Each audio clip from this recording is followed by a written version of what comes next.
Welcome to the Dice Tower, a series of videos about games and the people who played them. And now, here's your host, Joe Steadman.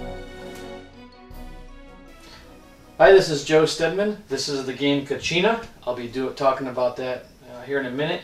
And this is obviously not a war game, so I've asked my wife Monica to help out.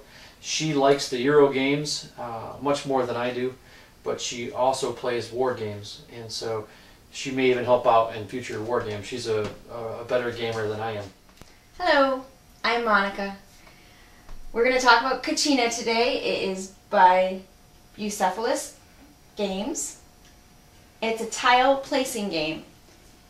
There are 8 different tiles, and you start with 5 in your hand. This game can play 2 to 5 players. Joe and I played it the other night a couple times. It was entertaining, and I would definitely use that as a filler game. Didn't take very long at all. You see there's so many tiles, and the game ends when the tiles are all gone, so there's a definite end to a game. The object of the game is to get the most victory points, like every other Euro game. So you get these little pressed cardboard markers, and as you score points, you move along the victory point track.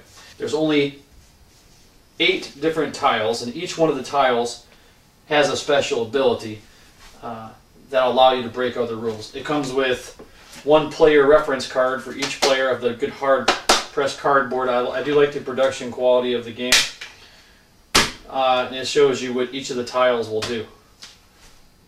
Now, the way you score points in this game is by having dominance with your tile on either a row or a column when it's laid.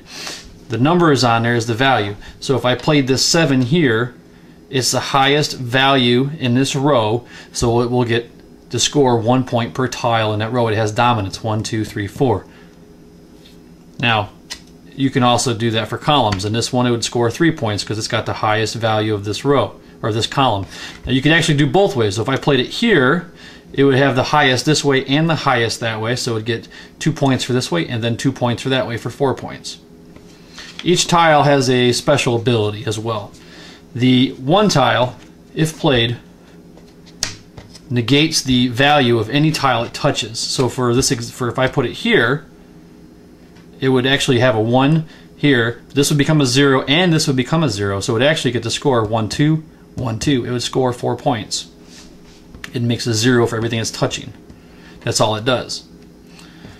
The Hummingbird. If you place the Hummingbird down and it is on each side of a row, it has dominance.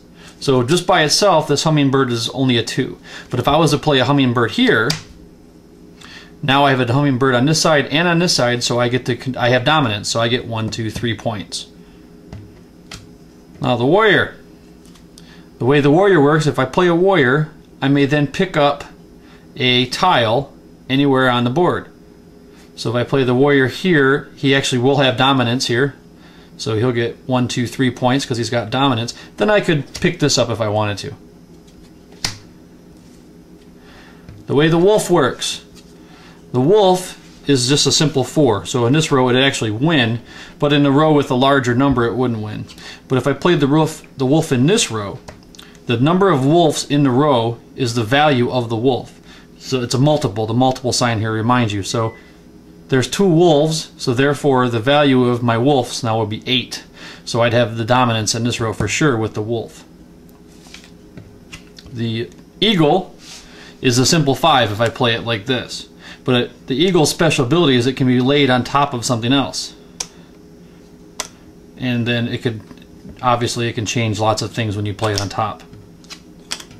The ogre is an interesting piece. It's a simple 6, but it's like super glue. Whenever you put an ogre down, anything that the ogre is touching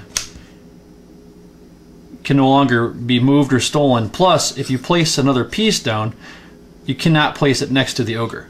The ogre stops. You cannot play on an ogre, even though it's a 6. A 7 is the largest number. I'm sorry, there's actually an 8 as well. The 7 has no special ability, it's just a very high number.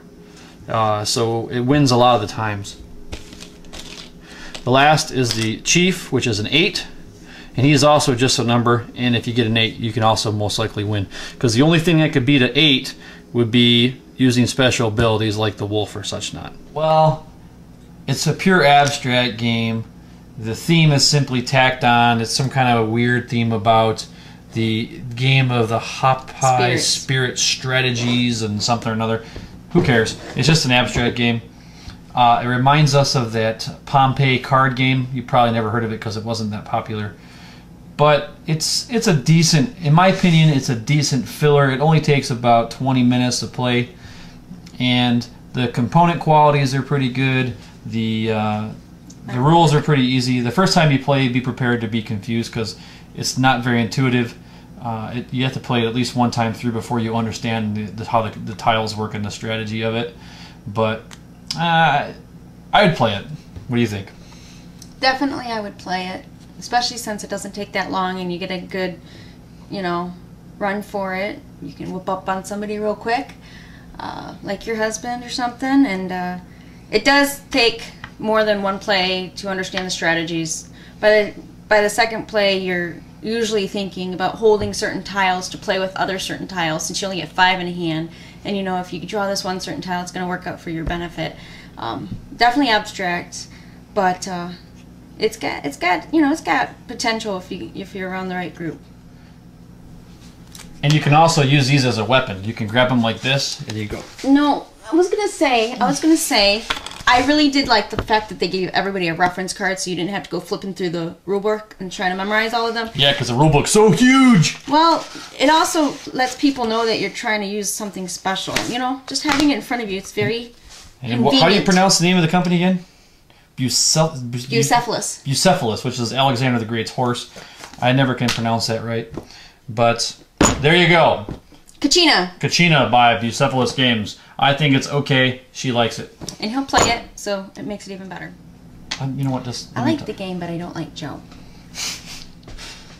That's good. Thanks for joining us today.